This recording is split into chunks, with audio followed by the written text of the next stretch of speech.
कुविख्यात गुंड अनवर शेख याची ज्या पद्धतीनं शिरशी येथे हत्या झाली, तो व्हिडिओ तुम्ही पाहिलाय का? तो व्हिडिओ गेले 2 दिवस सगळीकडे सर्क्युलेट होतोय. अत्यंत भीतीदायक असा तो व्हिडिओ आहे आणि तो प्रकार अनवर शेख गोव्यात करत होता. हा अत्यंत गंभीर विषय आहे. गोव्यामध्ये ज्या पद्धतीनं कायदा आणि सुव्यवस्थेची अवस्था झालेली आहे, तो अत्यंत महत्त्वाचा विषय आहे आणि तो विषय आपण चर्चेला घेतला पाहिजे, या विषयावर मी बोलणारच आहे.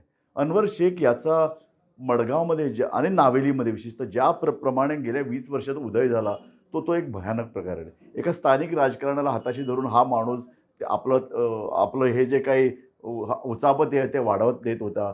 त्याने निर्योग सुरू केल्या. त्याच्यावर आज जवळ-जवळ 26 गुन्हे आहेत आणि पोलीस त्याच्याविरुद्ध सबळ पुरावा गोळा करून त्याला आतमध्ये डांबून टाकू शकले नाहीत. कारण एका बाजूला राजकारणाचं वरदहस्त आहेत, पण त्याहून महत्त्वाचं आता आम्ही माहिती काढतो त्याप्रमाणे पोलीस पण त्याला घाबरत होते. कारण सगळीकडे तो कोयता घेऊन फिरायचा. शिरसीमध्ये अक्षरशः 3-4 लोकांनी कोयत्याने त्याची हत्या केलेली आहे.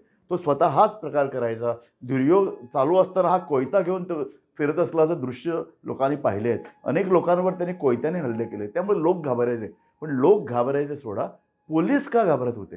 ज्या पद्धतीनं पोलीस दलामध्ये आपल्या काही वर्षामध्ये आपल्या ज्या लोकांना भरती करण्यात आलेलं आहे, ज्या पद्धतीनं ही भरती झाली, ज्या पद्धतीनं त्यांच्या भरतीमध्ये गैरव्यवहार झाले, हे खूप गंभीर बाब आहे. आणि राजकारणी आपले बहुतेक सगळे मुख्यमंत्री आपण पाहतो त्यांच्याकडेच ग्रह खातं असतं. या अशा गुन्हेगारांवरती वचक ठेवण्यास त्यांना का अपयश येतं? का अशा तऱ्हेचे लोक पोलीस याच्यामध्ये असतात? मी एक मान्य करतो, प्रचंड पैसा या सगळ्या याच्यामध्ये एक एक 10% लोक, वाईट लोक या दलामध्ये घुसले, ओके.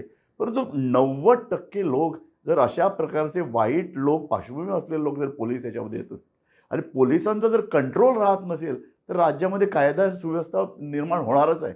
आम्ही काँग्रेसच्या राज्यात अशा तऱ्हेची कायदा आणि सुव्यवस्था निर्माण झाली असं म्हणत होतो. कारण इतकी वर्ष काँग्रेसचं राज्य गोव्यात चालू होतं.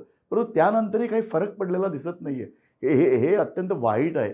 कारण जे लोक नागरिक जे आहेत, जे शांततेने राहतात आणि कायदा सुव्यवस्थेची अपेक्षा करतात, त्यांच्यासाठी हा मोठा धक्का आहे. आणि हा जो अनवर जो आहे, तो गोव्यामध्ये अक्षरशः इतकी वर्ष धुमाकूळ घालत होता. हा हा हा प्रकार अत्यंत चिंतादायक आहे आणि उद्वेगजनक पण आहे. मला वाटतं या विषयावर आपल्याला गंभीर चर्चा करावी लागेल आणि कायदा आणि सुव्यवस्था ज्या ज्या प्रकारे गोव्यात त्याची लक्तरं निघत आहेत, तो पण अत्यंत गंभीर विषय आहे. हो, मी तुम्हाला मागतोय की आपला गोवा सुरक्षित आहे, असं आपण इतकी वर्ष मानत होतो. पण त्यालाही तडे जाताना आपल्याला दिसत आहेत आणि अत्यंत गंभीर आणि चिंतेचा विषय आहे.